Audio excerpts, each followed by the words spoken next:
Love this podcast? Support it and sponsor today. Simply head to ozcastnetwork.com for details.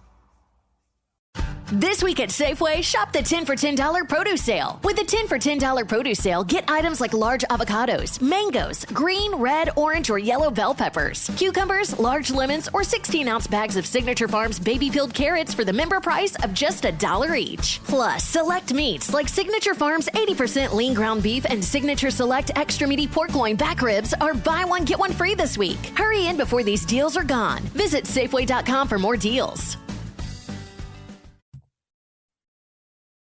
Well, we gave the Tigers an almighty scare on the weekend, and that was enjoyable. I mean, ultimately, we want to win these games of footy, Drew, but the progression, in a positive sense, continues for the Eagles, and we can feel really enthused about hopefully knocking off Carlton on Sunday. Hello, my friend. How was it at the G on the weekend? Surely one to enjoy. Hello and welcome to the Nest, where things are just a little bit nicer than they have been for the last 8 weeks or so. West Coast back to being competitive, Garby. And it was awesome to be at the G, like home of football. Sun was out, like it was a chilly day in Melbourne, but that's pretty much par for the course at the moment.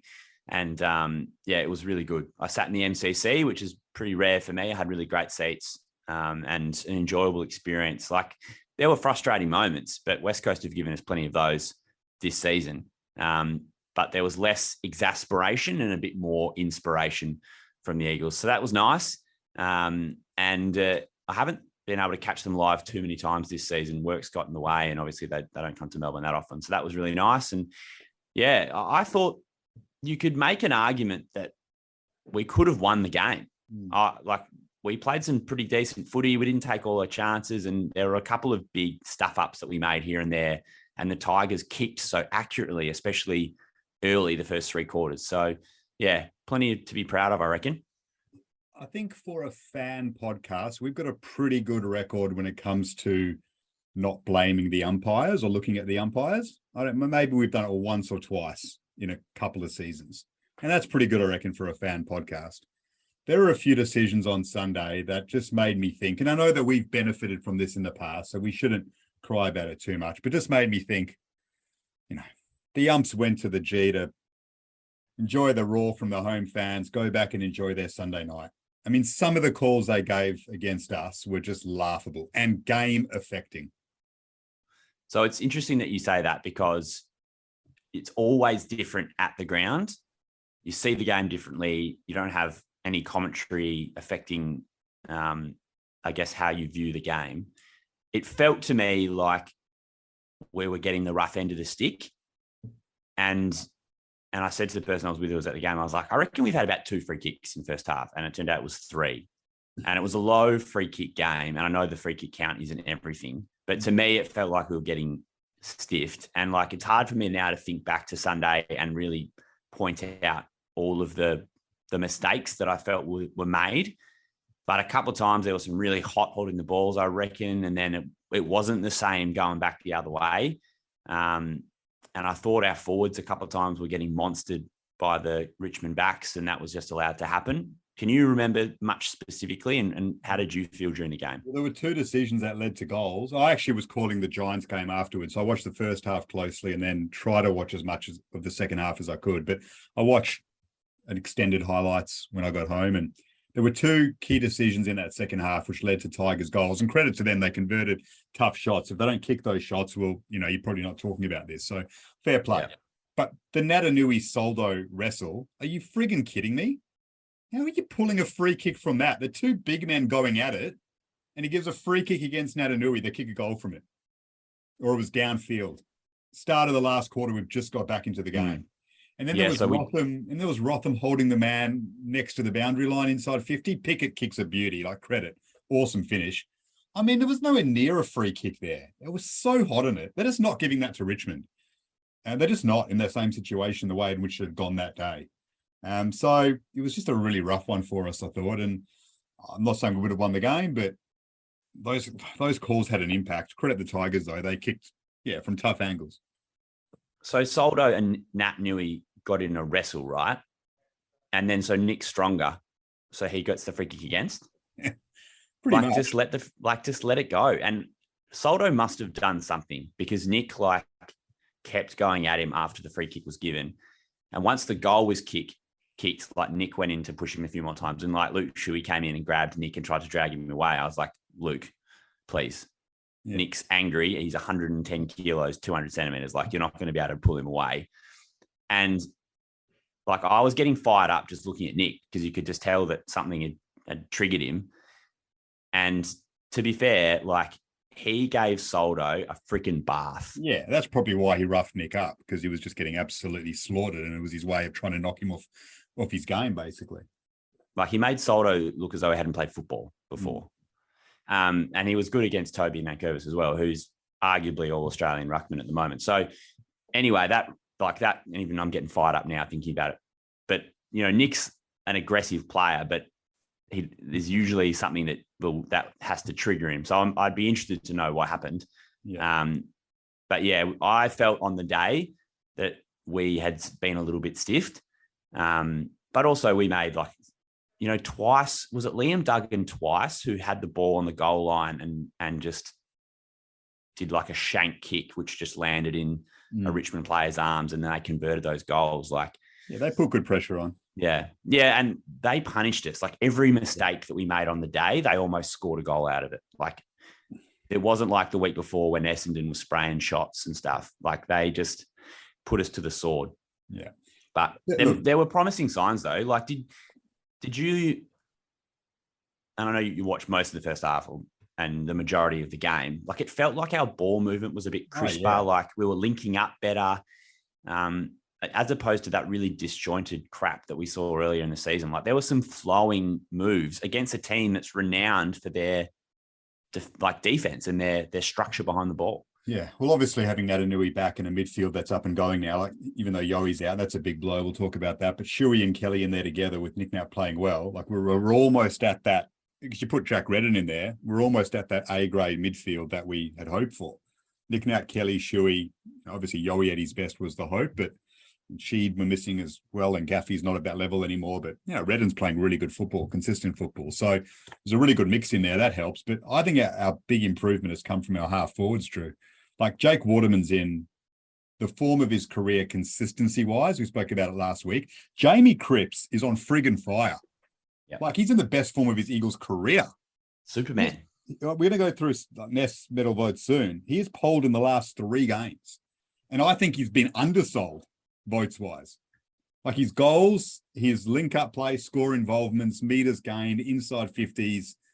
He's kicking goals under pressure and converting at crucial times in games. Like, little snaps when someone's about to put a smother on, or he's broken free, and he's kicking tough goals and important ones. And that just allows our link-up to be far more effective. And obviously Jack Darling's back in form as well, so that makes a big difference. But Waterman, Cripps on the flanks, JD through the middle. We've got a forward line that's functioning that allows us to link up with a bit more confidence from half back. Yeah, if you think about what a few of our really big issues were earlier in the season, we'd get the ball at half back or through the midfield, and then we were just falling down in front of the ball. Like, Jack could barely run, and Josh Kennedy, as we know, it doesn't move the same way as he used to, and understandably so sore. Cripps wasn't playing. Waterman probably out of form, or maybe not in the side. Lack of continuity in that front half. So Willie Rioli's playing good footy. As we know, Liam Ryan looks like he's a bit banged up, but is still contributing. And then Waterman's been fantastic the last few weeks. Cripps, as you mentioned as well. Like, I was going to say, look, Waterman's been great, and he's like a must pick in the 22. Cripps has like grown an extra leg. Like, I thought maybe he was winding down, but he is playing awesome. I actually put $5 on Cripps to kick 5 goals, which was paying $93. And when he had 3 late in the third quarter, and there was just this little moment where he had a sliver of space to maybe get a snap on goal, and he gave a handball off. I think it resulted in True maybe kicking a goal or something. But anyways, gamble responsibly, please. Yeah.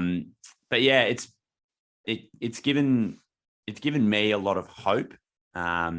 And a lot more optimism about where the team is at. And like, again, you know, the list isn't perfect, and we still need lots of young talent and stuff, but it doesn't it just doesn't everything just feel a little bit better than 5 weeks ago? Yeah, of course it does. And, you know, so much is going to change. And that's the part of our progression that's hard to judge. Like, you know, you get excited about this week because Josh Kennedy's had a rest. You bring him into a team that's playing with a lot more verve and confidence against Carlton, and you think you can win. But then Josh Kennedy's not playing next season. You know, Shannon Hearn's been fantastic at halfback, but I'd still be surprised if Shannon Hearn plays next season.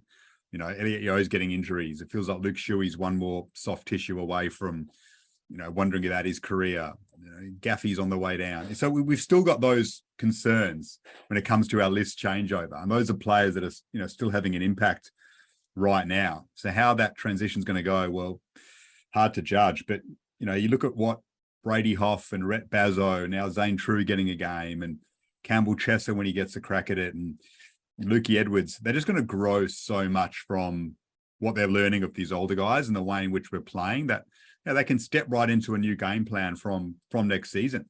Then you bring in Oscar Allen and Dom Sheed back and a couple of other recruits, and yeah, then there's reason to get enthused. But we're still going to have these dips because the list has just got a massive changeover to get through. For now, though, I just enjoy playing better footy and hopefully taking a couple of scalps on the way in, starting with this week against Carlton. How much fun would that be to knock them off and dent their finals hopes? Yeah, I've just got a funny feeling about it. Like we're playing good footy right now. If a few things fall into place for us, it could be, it might be a day to remember at Optus Stadium against Carlton this week. Let's hope. So, anything else from the game specifically, or do you want to get into the votes? Well, just how brilliant Tim Kelly was. So that's a point that I tweeted about it this week. He was fantastic. And I heard, you know, a couple of people say that's the best game Tim Kelly's played for the Eagles. And I'm like, I reckon I've heard that like close to 10 times 10 now. times, yeah. Every time he plays a good game, it's like, that's the best game he's played, because people just assume that he's been average, which is just not the accurate narrative at all. Now, no one's saying that he's been brilliant or delivered on expectations. We all know the story around the trade and why it hasn't worked out as was planned. But TK's played a number of big games for us. And so the weekend might have been his best game for the Eagles. I'm not saying that's an inaccurate call. My point is the notion that he has underwhelmed for West Coast is just flawed. Like, he's played a lot of good games. And he's probably, I mean, along with Tommy Barrass, leading our best and fairest this season. He's been fantastic recently. And there's the odd time he gets tagged out of a game and is a bit quiet, but he's had some really big performances for West Coast. And outside of the Eagles nest, a lot of people don't give him credit for that. Yeah, and they're probably not watching that hard, if we're honest. I still think his best game for the club was in the hub against St Kilda. Agreed. When we had Hamish Brayshaw, the canoe, playing. Yeah. But he has played a bunch of good games. And like, you could tell the difference with Nick Nat playing for Kelly, it's probably like 6 or 7 extra touches because Nick was putting it down his throat. So I gave Nick 5 because just watching live and I just felt it was a completely different experience and a completely different team with Nick in the middle. Yeah. I've loved what Jamison and Williams and Stranatica, I've loved their effort and what they've brought to the table. And they've manfully fought for us in the ruck. But we were just completely different side. And even when Nick went off, all of a sudden Richmond just looked better. And again, that's not denigrating Bailey Williams, because Nankervis and Soldo are a very good duo. So that's why I gave him 5. And I noticed that Kelly was playing well, and I wasn't looking at stats that much during the game. But to rack up over 40 touches and his usage was good. He kicked a nice goal, I think. So, yeah, hats off to him. But Tom Barrass for me was just enormous on Tom Lynch. Like, Lynch is an absolute gun. He's, 200 centimeters, can mark, can rove off the ground and snap. And he's also feisty. So Barrass has got to deal with, Lynch being Lynch, as well as, good supply from the Richmond midfielders and half forwards. And he was giving him an absolute bath. I know Lynch ended up kicking 2 goals, but Barrass was absolutely sensational, I thought. Yeah. And I wanted to give him props for that. Like, he's, tough year to be a key defender at West Coast, and he's manfully stood up. Well, it's not only the losses we've copped, it's the amount of personnel changes back there. Now, he's played virtually the whole season. I think he's missed 1 or 2. Yeah. But, Gov's missed a lot of footy. Harry Edwards hasn't played this season like we hoped he would. His form's been inconsistent, which is why he's been dropped. You know, Yowie comes back there and does a job, and then he goes off with the hammy. You know, Shannon Hearn's been there. Let's not forget we lost Brad Shepherd before the season. So he's had to really battle on his own a lot amid all of that, while we're getting pumps most of the time. So it goes up another level, your rating of his season, I think, off the back of that. He's been fantastic. And it's not easy to play well defensively when the ball's coming in so quickly. I remember Darren Glass. People forget, Darren Glass was written off as an Eagles dud, first round draft pick. This is not going to work out in his first couple of years because we were rubbish. As soon as we got Kerr, Judd into the midfield, Chad Fletcher, and a couple others, and we could just slow down the ball movement a little bit, you saw Darren Glass's quality come to the fore, and a season later, he's like an all-Australian defender, pretty much. Ball movement has such a huge bearing on your defensive quality. And for Tommy B to still stand up this season, despite all of that, yeah, he deserves a huge tick for his campaign. Well, the last time we played Richmond, we lost by 100, and Tom Lynch kicked 7 goals, 5. And honestly, I was at that game live. He could have kicked 10 or 12. So that's the difference. I think Lynch only had 3 shots at goal and he ends up kicking 2. So what was your 5-1, please? Well, I didn't do it because I didn't watch the second half closely enough. So I abstained and allowed our very learned listeners and yourself to submit the votes. So that means we had, I would have given Tim Kelly 5, awesome, and Nick Nat probably 4. So that's how it panned out. TK got the 5. Nothing against your nomination for Nick getting all 5, but Kelly 5, Nick Nat 4, Cripps 3, love that. Tommy Barrass 2, and Luke Shuey 1. And there's a couple of games that we haven't updated. I'll go back to round 12 against Adelaide. Jack Darling got the 5 there. Tommy Barrass got the 4 there. Andrew Gaff got the 3 in his best game for the season. Shuey the 2, Redden the 1. And then round 14 against Geelong, Tommy Barrass got 5, Yowie got 4, Redden 3, Gaff got 2. So Gaffy polled in 2 in a row, and then Cripps got 1. So Crippa has polled in the last 3 games. That means our updated leaderboard to the end of round 16 sees Tommy Barrass in the lead on his own in the Nest Medal on 26 votes. Tim Kelly in second on 23. So it's a close run thing between both of them. Gov's still there on 23. I'm not sure if he'll play another game, but he's still around the mark at 23. Jack Redden's on 19. And Jack Darling is closing. He's making a late run at it. Darling's up to 8. He's up to 12. So he's the next best on 12. And yeah, Barrass, Kelly, Gov, Redden, and then a bit of a gap to Jack Darling on 12. But to TB 26, Kelly and Gov on 23 is how the Nest Medal leaderboard sits after round 16. Would you say our top 3 and our best and fairest this season is Barrass, Kelly, Redden? Yeah, only because Gov will probably miss too many games. So, yeah, I would say it's probably pretty clear on those 3. I'm not sure. I think Shannon Hearn and Liam Duggan maybe might, they do best and fairest differently. Coaches look for different things. Maybe Hearn and Duggo might jump up a bit more than people expect. And I think Jamie Cripps will poll really well based on his last few weeks. Like he could get maximums judging by the way coaches look at things. So he'll be up there. But I'd say Barrass, Kelly, Redden will be the top 3, yeah. Just a quick one. I don't want to spend too much time on it, but did Connor West do a job on Vlosten? I'm not sure. Did you notice that watching? I saw him on Bolton. I saw Duggan on Bolton a bit. So that was our Nest nomination. And I reckon that worked out. Bolton's influence wasn't huge. So I reckon Duggo did pretty well. I didn't see if West did the job on Vlosten. We called for Baker, but Baker didn't have a massive game either. So I think we locked down on a few of their key movers pretty well. That's got to be West. Like West has got to do jobs like that. That's him. And then little spurts in the midfield when he gets his hands dirty. But I thought the balance of the side was quite good. Yeah. Give me 20 seconds on Zane True. First half, I thought he looked off the pace, and I thought because his waffle form hadn't been amazing, right? Mm-hmm. He was a surprising pick, but I think it was one of those where they went, he's just been on the list for a while. He's been playing solidly. Like we got to have a look at him, right? It was like we got to throw him in there at some stage. And his first half, I thought he looked off the pace, and perhaps his form wasn't at a level to be selected. But the second half, he improved. Grew in confidence, linked up pretty well in the midfield and got his reward with the goal. What do you think? Yeah, I was worried for him for a while that maybe he wouldn't get a kick. But they credit to Simo, like he played him around the ball a bit. So he got a chance to get involved, like laid a tackle early, and then he ended up having 2 handballs at half time. And then, yeah, he definitely looked a lot better in the second half.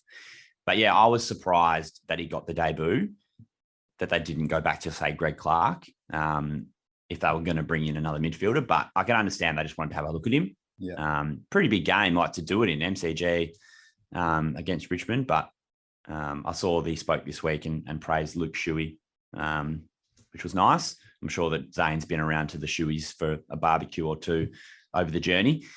So Carlton this week. Yep. So they're the best contested ball team in the competition.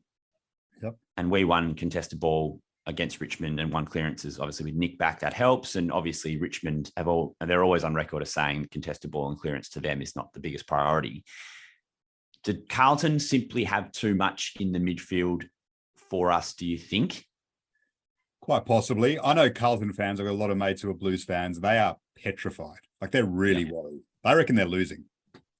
They're very concerned. So, yeah, maybe. But, you know, Yo's a big blow. I reckon if Yo was in, I'd probably be tipping us. Now I'm 50-50, especially with Gov out as well.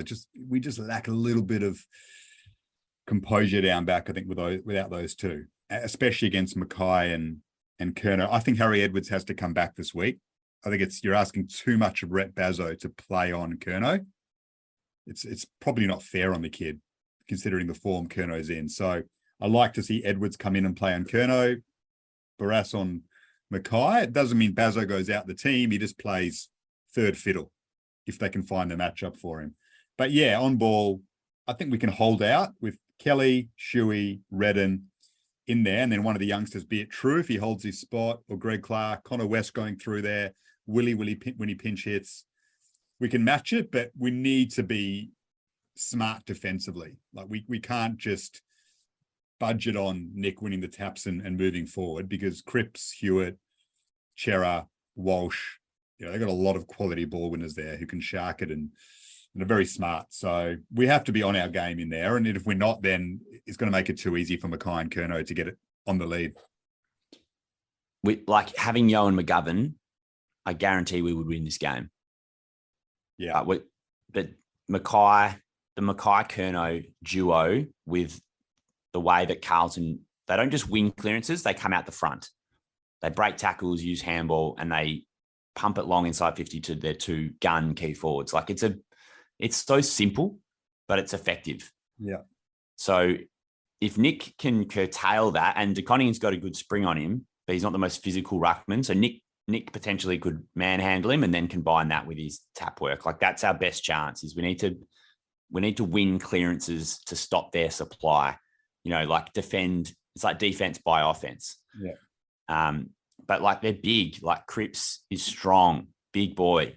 Kennedy, strong, big boy. George, who's been a revelation playing as a full-time proper mid. He's been great this season. He's strong.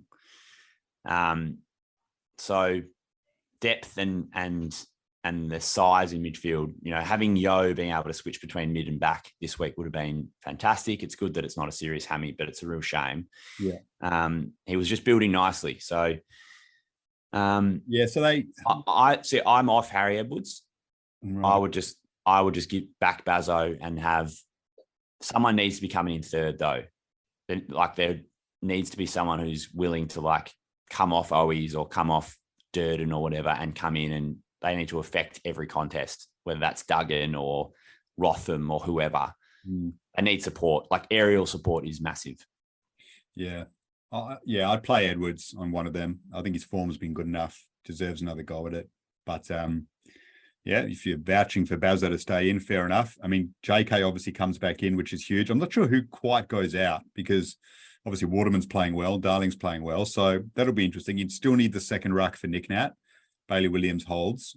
Maybe one of them, like Rotham goes out, Kennedy goes in, and you shuffle things around a little bit.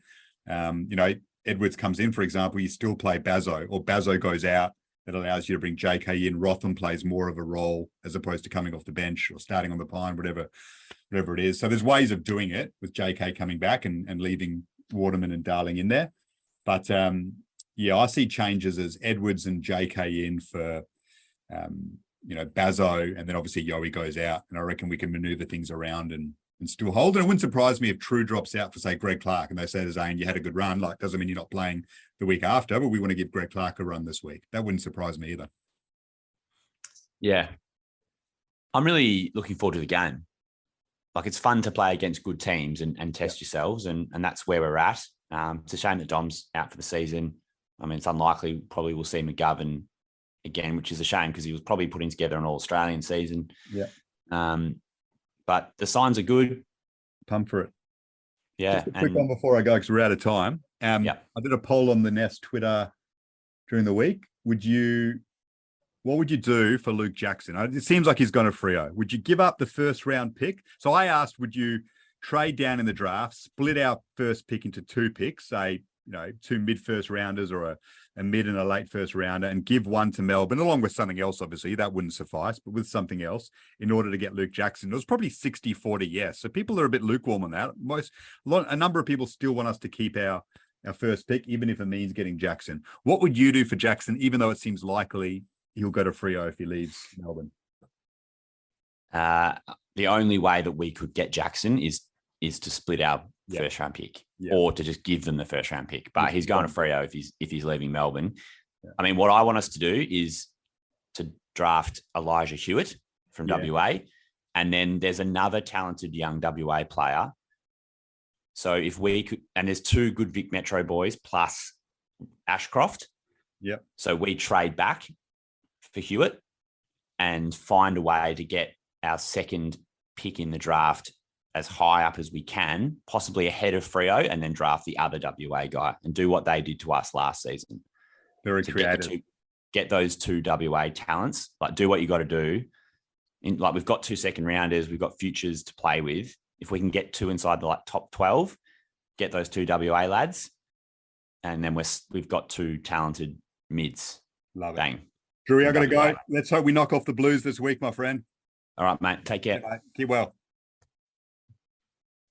This week at Safeway, shop the 10 for $10 produce sale. With the 10 for $10 produce sale, get items like large avocados, mangoes, green, red, orange, or yellow bell peppers, cucumbers, large lemons, or 16-ounce bags of Signature Farms baby peeled carrots for the member price of just $1 each. Plus, select meats like Signature Farms 80% lean ground beef and Signature Select extra meaty pork loin back ribs are buy one, get one free this week. Hurry in before these deals are gone. Visit Safeway.com for more deals. Love this podcast? Support it and sponsor today. Simply head to AuscastNetwork.com for details.